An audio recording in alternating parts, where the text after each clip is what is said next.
Aujourd'hui, on va voir comment peindre un rendu fantomatique.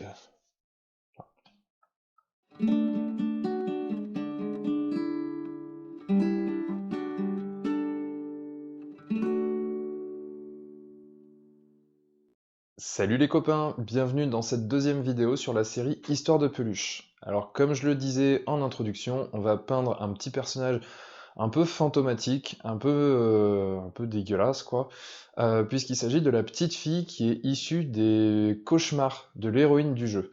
Alors c'est une petite fille comme on n'aime pas trop en croiser, du style celle qui est dans The Ring, avec les cheveux qui passent devant le visage, qui sort de sa télé et qui veut te bouffer les orteils quoi.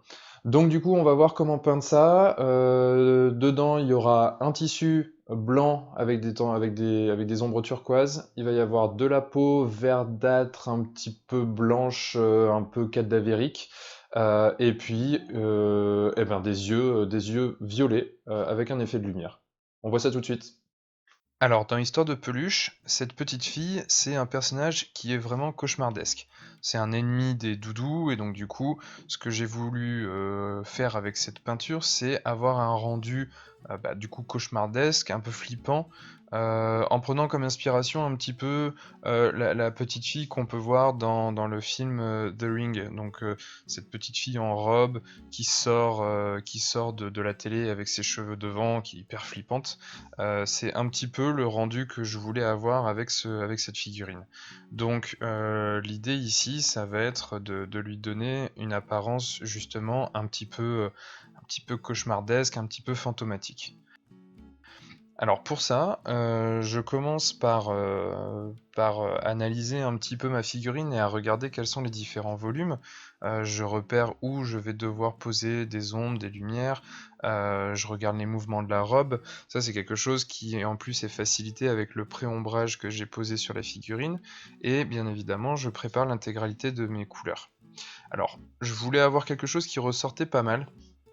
Donc du coup, je suis parti sur la robe blanche, mais avec des teintes de turquoise dans les ombres. Initialement, je voulais quelque chose d'assez pâle, d'assez blanc, et en final, on verra sur le rendu que pour pouvoir contraster avec les autres parties, et notamment justement la collerette que je viens de montrer, je suis parti sur quelque chose qui est plus dans les tons turquoise. La collerette, elle, sera dans des tons blancs avec un ombrage gris, avec des teintes légèrement, très légèrement verdâtres, notamment avec l'espèce de blanc cassé, le dead white, celui que je tiens dans la main gauche là à l'écran. Et pour la peau, par contre, la peau, donc comme je le disais, c'est pas Dead White, c'est Bone White. Oui, donc comme je le disais, pour la peau, je veux quelque chose d'un petit peu cauchemardesque, donc je vais mettre des teintes de vert dans l'intégralité du visage, mais je vais aussi renforcer les ombres avec du violet pour lui donner davantage de contraste. Là, ce que je montrais, c'est les teintes que je vais utiliser pour les cheveux. Donc les cheveux, je vais les faire en noir, peut-être avec des teintes de turquoise dedans. Et là, j'avais prévu ces deux derniers pots pour faire des salissures sur le bas de la robe. Mais bon, il s'avère qu'au final, on verra que je ne les ferai pas. Pour la simple et bonne raison qu'en fait, je vais baser ces figurines avec de la moquette bleue. Donc il n'y a absolument aucune raison pour qu'il y ait des salissures de boue sur le bas de la robe. Alors pour la peinture, là, je suis simplement parti avec la peinture de l'élément le plus grand. Donc du coup, j'ai commencé par la robe. Et pour commencer, donc ce blanc qui va tirer fortement sur le bleu turquoise, je base tout simplement ma robe dans son intégralité avec du turquoise. Ce qu'il faut savoir, c'est que sur cette figurine, j'ai fait un pré-ombrage. Donc, quand je dis un pré-ombrage, ça signifie que j'ai sous-couché ma figurine en noir. Et ensuite, je suis venu en zénithal, donc par le dessus, appliquer un petit pchit de blanc à la bombe, ce qui permet de marquer une première fois toutes les ombres et les lumières principales. Ça fait pas un travail parfait, mais c'est simplement pour dès le début avoir une bonne visibilité sur quels sont les différents volumes, et du coup ça permet également de guider pour savoir où poser les ombres, où poser les lumières. Le deuxième avantage de ce pré-ombrage, c'est que, on le sait, la peinture est translucide, donc en tout cas, elle laisse apercevoir les couches inférieures, et donc le fait de pré-ombrer de cette manière va permettre, dès le début, de donner quelques nuances, on va dire, à la teinte, à la couleur qu'on va peindre par-dessus. Et donc là, en l'occurrence, on le voit déjà avec mes premières couches de bleu, où on aperçoit que sur les volumes les plus exposés à la lumière, donc ceux qui ont reçu du blanc, sont tout de suite plus lumineux, sont tout de suite plus clairs, alors que, à l'inverse, les volumes en creux, les volumes sur le bas de la figurine, donc tous ceux qui vont recevoir des ombrages, sont, eux, plus foncés.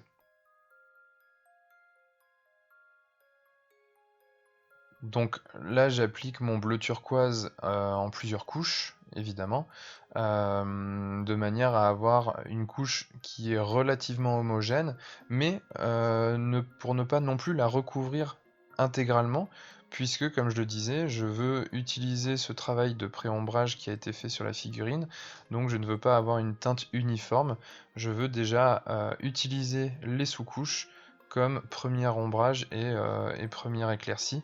Donc je vais avoir une peinture qui est un petit peu diluée quand même, histoire de laisser apparaître ou transparaître les couches inférieures, mais ne pas avoir une couche complètement uniforme. Donc on va vraiment faire attention à ne pas mettre ni de couches trop épaisses, évidemment, mais pas non plus venir appliquer de trop nombreuses couches, puisque là on perdrait le travail du pré-ombrage.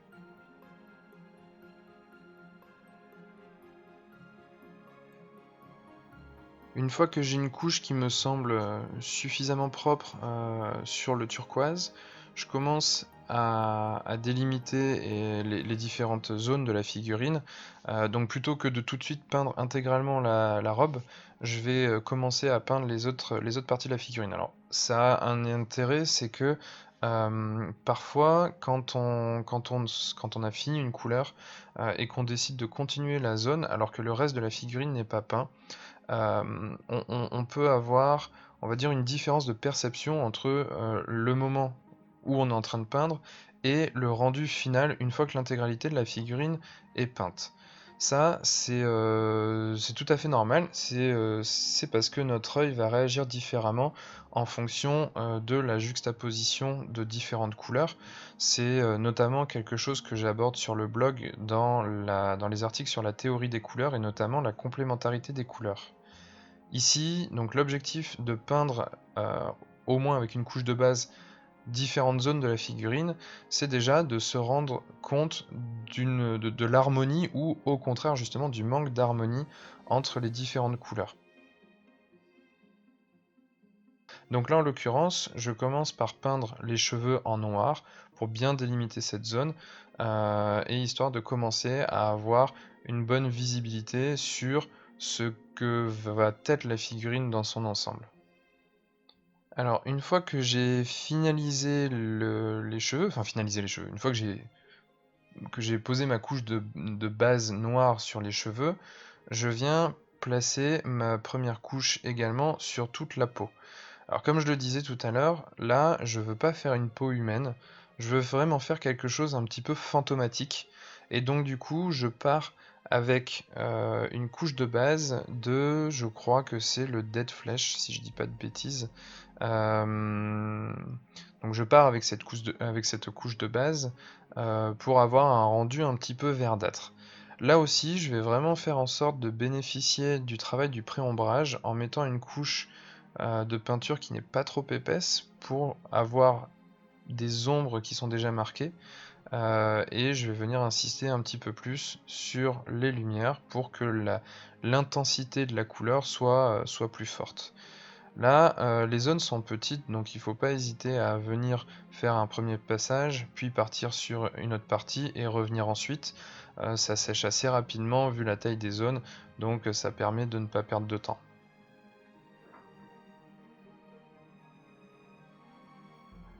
Le travail de pré-ombrage, là, on voit justement qu'il va être particulièrement utile, c'est mieux, au niveau des pieds, notamment parce qu'en fait, étant donné la forme de la figurine, on voit bien que la robe va plonger les pieds dans une zone beaucoup plus sombre que par exemple les mains ou le visage. Donc, en ayant fait ce petit spray de blanc en zénithal, les pieds auront reçu peu de peinture, et donc du coup le fait de venir poser cette peinture sur finalement une sous-couche qui a été très peu éclaircie va déjà donner cette impression d'ombre sur les pieds, tandis que les parties supérieures seront bien plus claires, bien plus lumineuses.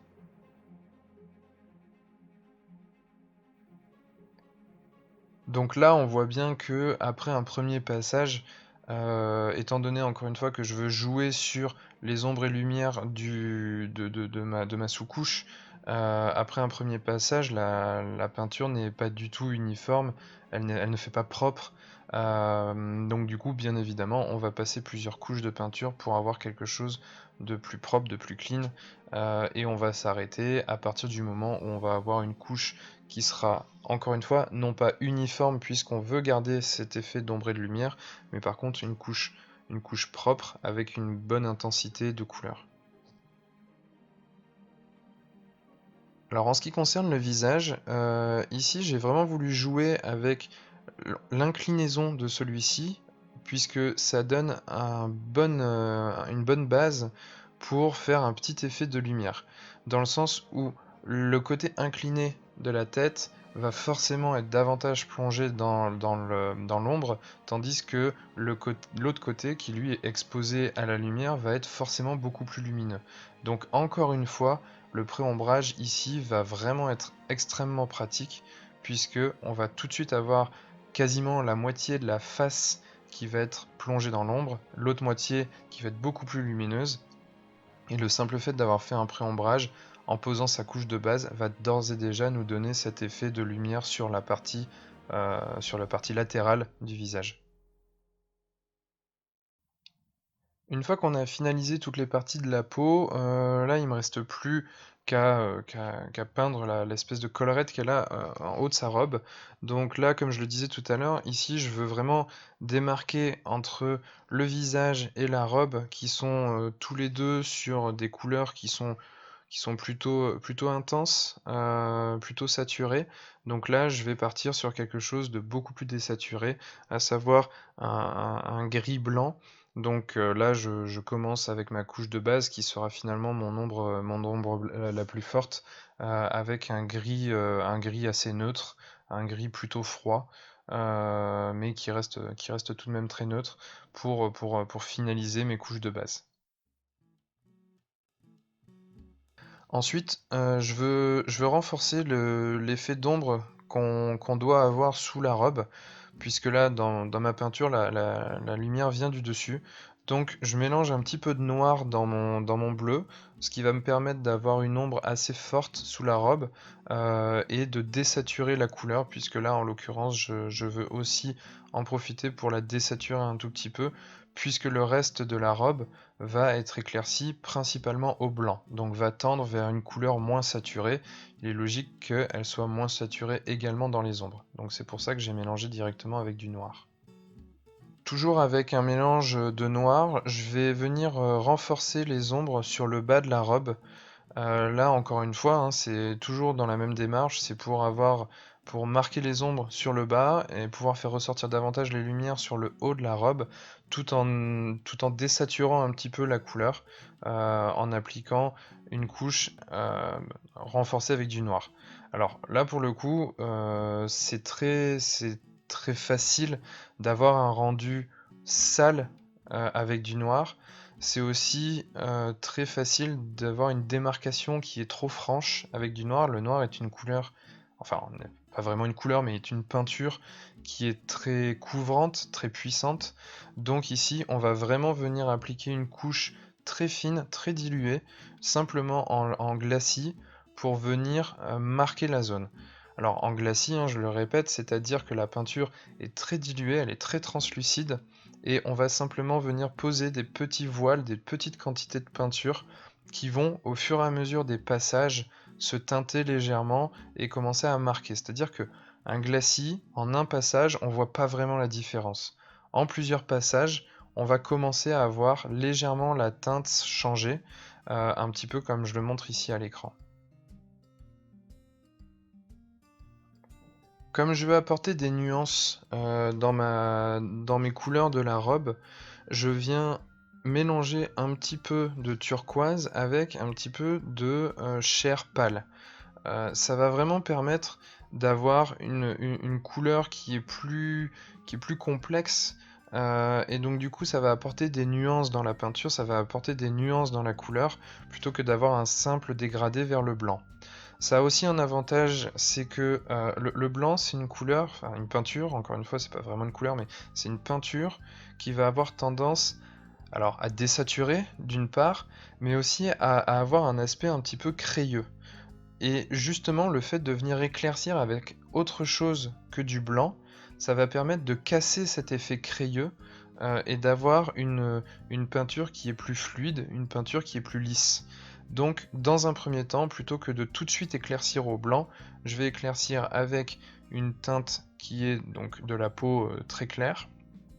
Et dans un second temps, je viendrai ajouter du blanc pour venir éclaircir. Là, de la même manière, donc j'ai choisi d'avoir une peinture qui avait une différence de teinte assez forte. Donc, pour ne pas avoir des transitions qui sont trop brutales, je vais avoir une peinture qui n'est pas trop épaisse, qui est assez diluée, de manière à venir marquer, mais progressivement, en plusieurs passages. Donc, on va être à mi-chemin entre une peinture et un glacis. On n'est pas dans un glacis parce que je suis quand même sur une peinture qui est plus épaisse, mais ça va permettre d'avoir des transitions qui sont relativement douces, puisque là on est sur comment dire, un drapé, on est sur une robe qui a des volumes tout en longueur, donc les transitions de lumière ne sont pas marquées, les plis sont dans le sens de la lumière, ils sont pas perpendiculaires à la lumière, donc dans cette configuration, la lumière vient se propager lentement le long de la robe et les dégradés doivent être assez lisses pour que ça fasse quelque chose de réaliste et de propre. Donc dans ce genre de situation, c'est préférable d'avoir une peinture quand même assez diluée, parce que sinon on va avoir tendance à trop marquer les contrastes et les zones de transition vont être trop brutales, ce qui va avoir un effet presque BD. Donc si c'est un effet qu'on recherche, ça peut être intéressant de fonctionner comme ça. Et là, en l'occurrence, je voulais quelque chose qui soit quand même, voilà, avec des transitions douces. Donc on fonctionne avec une peinture plutôt fluide et plutôt diluée.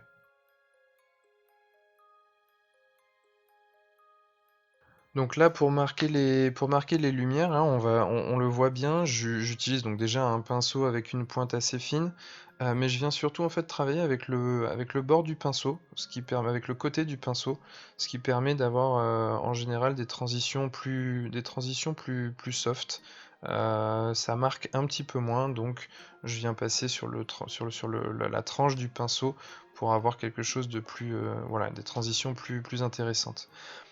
Et la deuxième chose qu'on voit, c'est que je commence par marquer une zone assez large et petit à petit, au fur et à mesure des passages, je vais réduire ma zone de travail, je vais me concentrer évidemment sur les volumes qui prennent le plus la lumière, ce qui permet forcément de marquer davantage ces zones-là, de les éclaircir davantage en laissant les zones d'ombre plus marquées par une couleur forcément plus foncée. Par contre, je me concentre pas uniquement sur les zones en haut de la robe, puisque on le voit bien ici avec la forme de la robe qui forme sur le bas, qui s'aplatit, on va dire, qui vient plus perpendiculaires par rapport à la lumière, eh bien ces zones-là, il ne faut pas les oublier parce que ce sont des zones qui, elles aussi, vont venir capter la lumière. Donc là aussi, on doit procéder à des éclaircissements. On n'a pas simplement un dégradé clair sur le haut, foncé sur le bas. On est vraiment sur quelque chose de beaucoup plus... Enfin, pour reproduire en tout cas l'aspect naturel de la lumière, il faut vraiment faire attention à ces formes de la robe qui vont venir recapter de la lumière même sur le bas. Et donc ici aussi, on doit procéder à un éclaircissement pour être complètement cohérent avec le comportement de la lumière. Une fois que je suis satisfait de cette première étape de dégradé, je vais renforcer mes lumières en ajoutant encore de la couleur chair dans la peinture. Et là, donc on le voit, ça marque tout de suite davantage. Donc il faut fonctionner encore une fois ici sur des zones qui sont vraiment de plus en plus fines, de plus en plus petites, puisque sinon, encore une fois, on va arriver avec des transitions qui sont trop brutales. Notamment sur le bas de la robe. Donc on va vraiment réduire progressivement sa zone de travail. Là par exemple, avec ce nouveau mélange, je vais avoir une zone qui va être beaucoup plus restreinte que celle, sur laquelle j'ai commencé avec le mélange précédent. Et donc pour aller jusqu'au dernier éclaircissement sur cette robe, j'ajoute au final dans mon mélange du blanc pur, pour refaire un petit passage avec ce mélange. Et au final, je vais réaliser les lumières les plus fortes, les plus marquées, avec un glacis de blanc. Donc là, je vais vraiment prendre du blanc pur, le diluer assez fortement, pour avoir une petite pellicule très fine qui va venir se déposer et marquer mes lumières les plus fortes avec un blanc, voilà, pour renforcer ce blanc et cet effet de lumière. Là, pour cette étape ultime d'éclaircissement, je vais vraiment m'attarder sur les lumières les plus fortes uniquement, sur des zones très restreintes, pour ne pas venir casser le travail de fondu qui a été réalisé sur les couches précédentes. Une fois que j'ai finalisé les éclaircies de la robe, je vais repasser très légèrement parce que donc j'ai un petit peu trop dépassé dans les ombres, notamment sur le haut de cette robe. Donc du coup, je vais revenir avec une pointe bien fine, en reprenant un mélange de turquoise légèrement additionné de noir pour venir remarquer les ombres avec des glacis de cette teinte. Donc là, ça va permettre de renforcer le contraste, d'avoir des ombres bien marquées qui viennent contraster fortement avec les zones de lumière, et ça en général c'est évidemment ce qui permet d'avoir une bonne lisibilité de la figurine.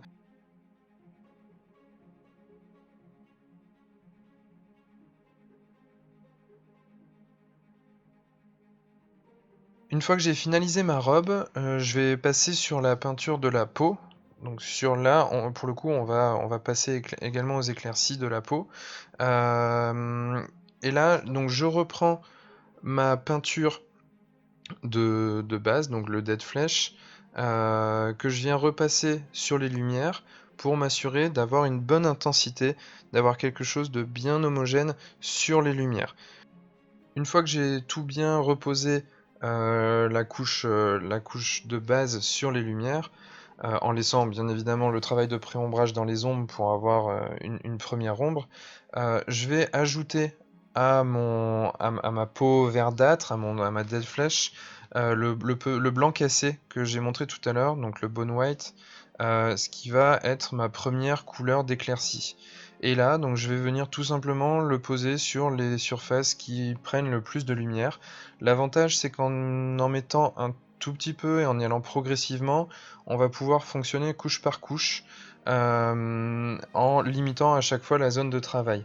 Donc là, en l'occurrence, les zones qui vont prendre le plus la lumière, c'est la face exposée du visage, le haut des bras et le dessus des mains, mais également les pieds, puisque là, en l'occurrence, même s'ils sont tout en bas de la figurine, on a une zone qui sort de la robe, c'est le bout des pieds qui dépasse de la robe, qui lui va prendre forcément beaucoup de lumière. Donc là on vient éclaircir ces zones-là en faisant bien attention de bien réduire la zone et de laisser transparaître une couche, une petite couche de base aux endroits qui prennent le moins la lumière, et bien évidemment en essayant d'éviter les creux qui eux également vont prendre moins de lumière et donc du coup doivent rester plus foncés.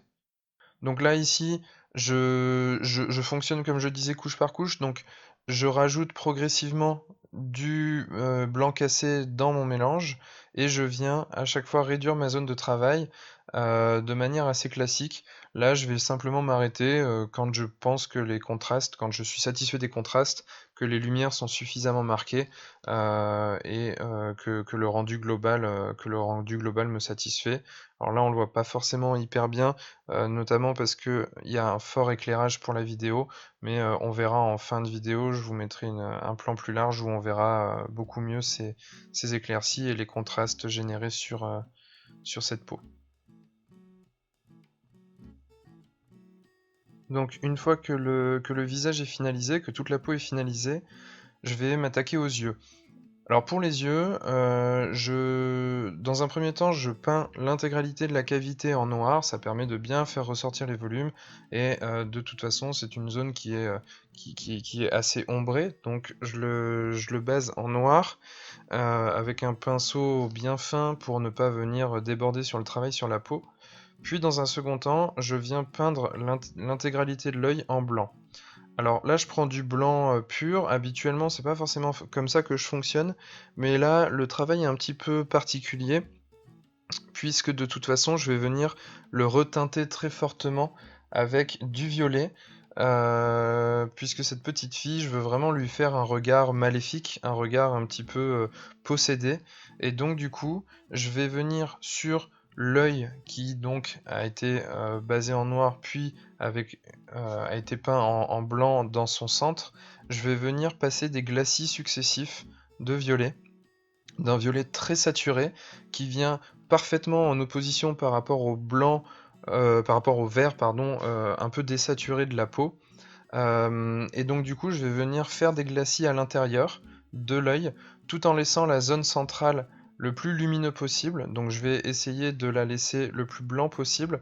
Par contre, je vais déborder sur la peau pour appliquer les glacis de violet, ce qui va avoir pour effet de donner un effet brillant aux yeux. Ça va vraiment faire un effet comme si il y avait une lumière qui venait de l'œil et qui venait éclairer les paupières et au niveau des cernes.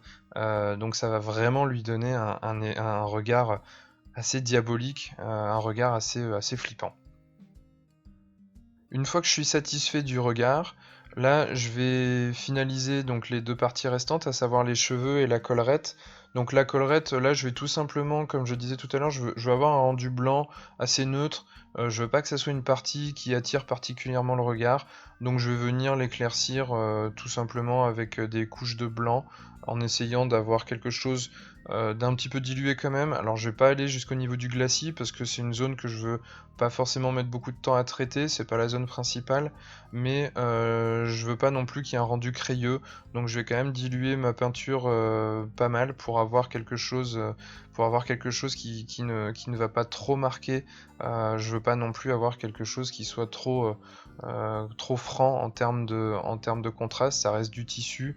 Donc là en plus on est sur une zone qui est quasi perpendiculaire à la lumière, donc elle est assez fortement exposée, les ombres sont pas énormément marquées, donc pour toutes ces raisons, je prends une peinture qui est relativement diluée et je viens l'appliquer pour éclaircir le tout. Et donc pour la dernière partie, là on est sur les cheveux. Donc les cheveux, de la même manière, je veux pas que ce soit forcément ce qui attire vraiment le regard. Pour moi là, les deux éléments principaux sont le visage et la robe. Donc je vais faire une chevelure noire assez basique. Donc là sur ma sous-couche de noir, je vais venir passer un gris neutre sur une grosse partie de la chevelure.